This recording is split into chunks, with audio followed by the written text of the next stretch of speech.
Assalamualaikum warahmatullahi wabarakatuh. Kembali lagi pada podcast Suara Cerdas. Tentunya bersama kami kelompok 1 akan menyajikan perbincangan hangat dan sharing-sharing pengalaman tentang yang mana menjadi prioritas, kuliah, organisasi, atau prestasi.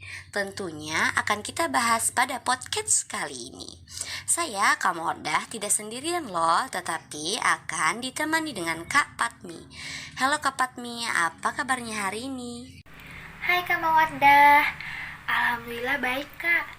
Bagaimana juga kabar Kakak? Alhamdulillah baik juga. Semoga kakak, keluarga, dan teman-teman yang menyaksikan dan mendengarkan podcast Suara Cerdas yang tentunya hanya ada di YouTube Epkip Mengajar TV sehat terus ya. Amin. Karena saat ini kita sedang menghadapi pandemi COVID-19 yang sudah sangat banyak menelan korban di Indonesia maupun di dunia.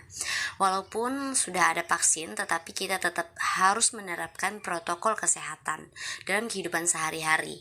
Makanya saat ini kesehatan kita semua menjadi sangat penting. Ingat, sehat itu mahal dan lebih baik mencegah daripada mengobati. Ya kan, Kak Patmi? Iya dong Kak, dengan menerapkan protokol kesehatan 5M, yaitu mencuci tangan, memakai masker, menjaga jarak, menjauhi kerumunan, dan mengurangi mobilitas. Iya, hampir lupa dengan pembahasan kita kali ini.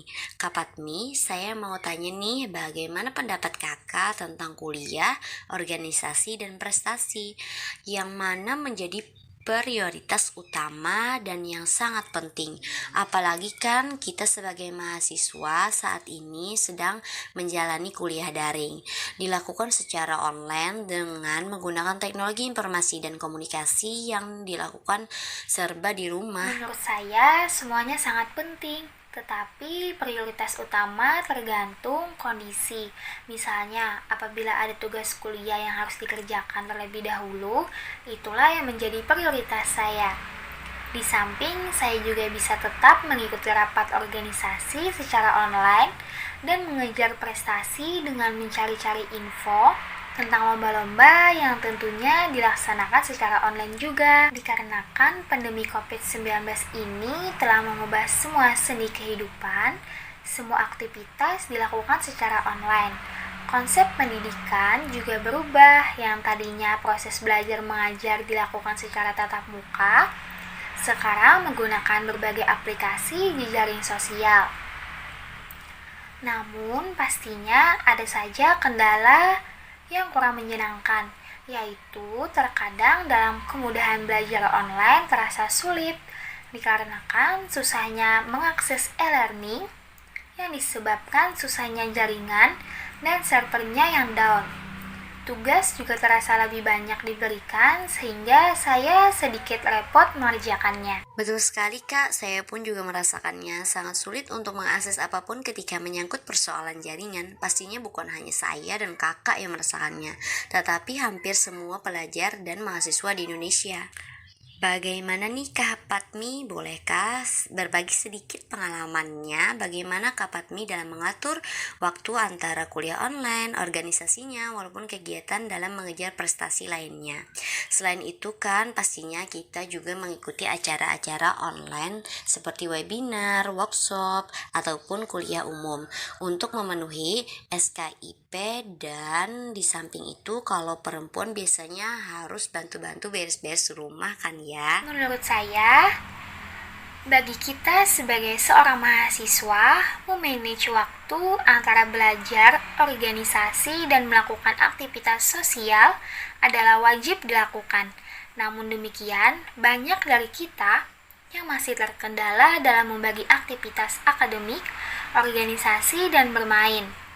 Hal inilah yang menyebabkan tidak sedikit dari kita yang boleh jadi sukses di organisasi namun jatuh nilai akademisnya atau sebaliknya. Mahasiswa yang sukses dalam kuliah maupun organisasi pasti mempunyai prioritas yang harus diutamakan terlebih dahulu. Dahulukan tugas kuliah yang penting dan mendesak, seperti tugas kuliah yang akan kamu tempuh esok harinya. Organisasi bisa kamu tangani di lain waktu, namun tidak bagi tugas kuliah.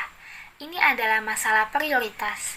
Buat perencanaan mana saja yang harus kamu lakukan saat ini dan mana saja yang bisa kamu tunda. Kurangi kegiatan yang bisa memboroskan waktu, seperti menonton TV terlalu lama, hangout tanpa tujuan yang jelas, atau sekedar ngobrol kesana kemari ke suatu tempat, kecuali jika semua tugas kuliah dan organisasi kita telah selesai. Kita bisa memberi waktu untuk tubuh kita beristirahat dan bersantai untuk menikmati waktu luang. Karena ketika kita menjadi mahasiswa, memang merubah banyak hal, seperti pola berpikir, waktu belajar, cara memperoleh ilmu, serta cara berteman. Tapi kita harus tetap fokus ke tujuan awal yang ingin kita capai. Wah, sangat keren tips dan pengalaman dari Kak Patmi. Dengan begitu, sekian podcast dari kelompok 1. Semoga bagi para penonton channel YouTube FKIP Mengajar TV bisa bermanfaat dan terus termotivasi untuk menjadi mahasiswa yang tidak hanya aktif organisasi, tetapi juga menjadi mahasiswa yang berprestasi sesuai dengan bakatnya, juga lancar terus kuliahnya. Sampai jumpa lagi pada podcast Suara Cerdas berikut.